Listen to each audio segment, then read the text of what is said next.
owning a home until after the birth of our daughter. Then I started having the feelings of wanting a house, a home. I see family, I see barbecues, everyone having a fun time and being together in a house. I see that too, but mostly what I see is our bills coming down. I see us owning something, which is what we don't have now. I see money back in our pocket. A house is important to me because it's something that I've dreamed about my whole life. I've always lived in an apartment, and you know, the American dream is to have a home. And I think about Thanksgiving and having everyone sit around that table full of wonderful food, and I think about Christmas, all those special moments that make up a lifetime. Anytime I think of a home or a house, I think of children. I think of having breakfast in your kitchen with your children. I think of space, not having to worry about who's underneath you, who's above you, playing in the backyard, doing cartwheels in the backyard. Your own home. It's where you'll put down roots, watch your children grow, and enjoy a sense of community with your neighbors. To help you get on the path to home ownership, the Fannie Mae Foundation presents Opening the Door to a Home of Your Own. 2 months after we were married, I run home, I tell my dad, I said, "Dad, I hate rent." I told him, I gotta buy a house. The sooner the better. Instead of paying rent, you might as well be paying your mortgage, which is for your home, which belongs to you, and it just seems to make more sense. I can't stand paying rent, can't stand not having equity. When you pay rent each month, you know, you have a place to live, so you get something for the rent. It's a roof over your head, but you're not building any equity. When you buy a home, the monthly payment builds equity for you. Also, buying a home is very good tax advantage because your property taxes are deductible and the interest on your mortgage loan is deductible. The biggest surprise that I found when I was looking to rent a 2-bedroom apartment was that I could own for less than the rental. So I even had a financial security that I never had before either. I know him, and I know that owning a home means a lot more than just the financial breaks or perks that come along with it. When you move into a house, you move into a community. People care more. I want to know my neighbors. I want to go and visit my neighbors and bring a potluck dinner or go over to ask for a cup of sugar. You put down roots when you buy a home, and then you look to see what you can contribute to your neighborhood. That's why it's called the American Dream, because it really is. It's a wonderful thing to have happen. People develop a sense of stability, a sense of self-worth and dignity, self-esteem by virtue of the fact that they finally own something. Where do you start?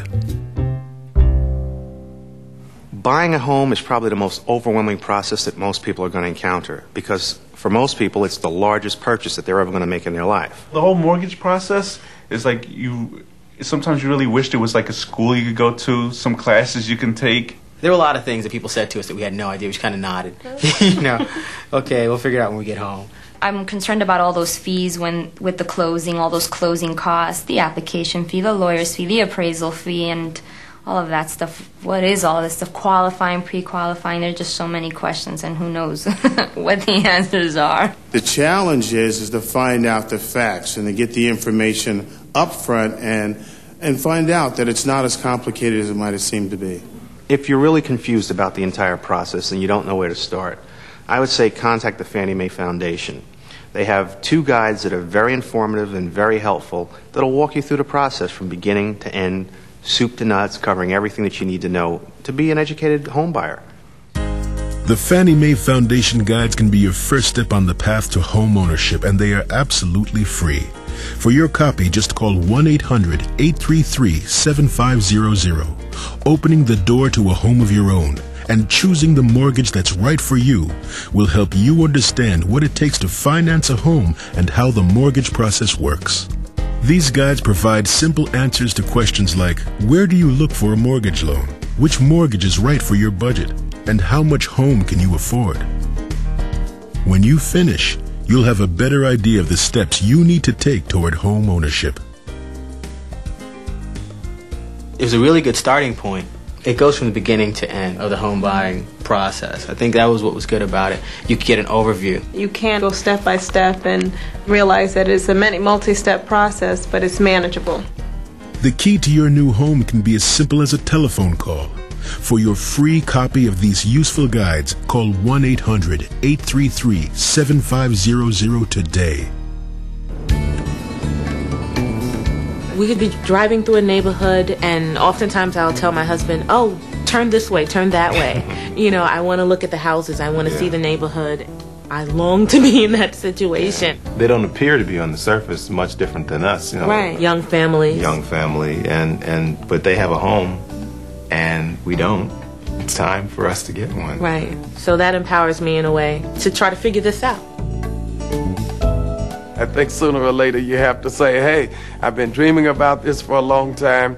I've been putting aside a little money for it. I'm going to take my chance.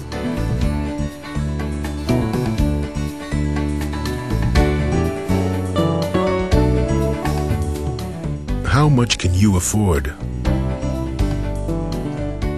When you look at a house, you say, oh, that's the house. it. That's the Yeah. house. And then you cross your fingers. I hope we can afford it. I hope we can do the mortgage. The most asked question is, how much can I afford? There's no doubt about that, because it is the mystery, and yet it holds the key to the home that you eventually buy. We will look at your entire financial picture, your earnings, your debts, your savings, and your credit history. And from all of those figures, we'll determine what's an affordability amount for you. In terms of your income, you've been working on your job for how many years? For 10 years. 10 years. Over the last 2 years, what was your W-2 income? That's about $50,000. About 50? And your current income is still about 50? Yeah. One thing I can tell you right off the top, just for a ballparking, is the maximum amount you're likely to qualify for on a mortgage is about 2.5 to 3 times your gross annual income. Okay. As we're looking at one income of $50,000, real quickly, you're looking at a mortgage right now of about $150,000. Okay. What lenders are looking at is what's called qualifying ratios. And that's a range of your gross monthly income that can go towards your housing expense. Okay. And that range is anywhere from 28% to 33% of your gross monthly income. Qualifying ratios are a starting point for evaluating your mortgage eligibility. To calculate how much of a mortgage you can afford, take your gross monthly income, which is all the money your household brings in before taxes, and multiply it by 28%. For example, if your gross monthly income is $3,000, multiply that by 28%. $840 is about what you can afford to pay for your monthly housing costs. Now, there's also a back ratio, which is the percentage of your gross monthly income that can be spent on total debt. By total debt, we mean the mortgage payment, any loans that you have outstanding, installment loans, car loans, student loans, personal loans. Your credit card debt is counted there. If you are responsible for alimony, child support, those are the things that go into total debt. And generally, that should not be more than 36 to 38% of your total monthly income. To figure out the maximum monthly debt you can afford, take your gross monthly income and multiply it by 36%. If your gross monthly income is $3,000, multiply that by 36%. $1,080 is approximately the total amount you'll have available for your monthly housing payment, plus all your recurring debt. So if you are planning on the home purchase process, take a hard look at your debts. If you have 2 very high car payments, maybe you want to look into having one of those instead of both of them. Don't overuse your credit cards. Lenders want to see that you can manage your credit and that you don't use all that is available. You need to be responsible with your credit. As this is your first home, my suggestion is, let's not get the palace right now. Okay. Let's get something that you're going to be happy with, Right. you're going to be comfortable in. There's a lot of great houses in that $100,000 to $150,000 range. Okay. So that means you're looking at a mortgage of $125,000. Okay. Your mortgage payment you're looking at is probably going to be about $1,029, which is actually less than what you're paying in rent now. Right. So a $125,000 mortgage is well within the ballpark. I had no idea that there were so many options for us. There were different types of mortgages that we could go for, and that, you know, there were different levels of homes that we could go out and look at right now. We're on our way. We do have a lot of the requirements to buying a house. That makes me happy.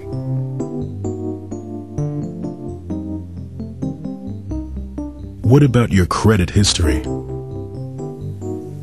When I was in college, I had several credit cards, and no one really explains to you how those things work. It was like free money, and then you realize, no, it's very expensive money. And I was able to actually pay it all off, but there were a couple of late payments, and so I wonder how long it sits on your credit report. Having someone poke through your credit report, we just wonder, what does it really need to reflect so that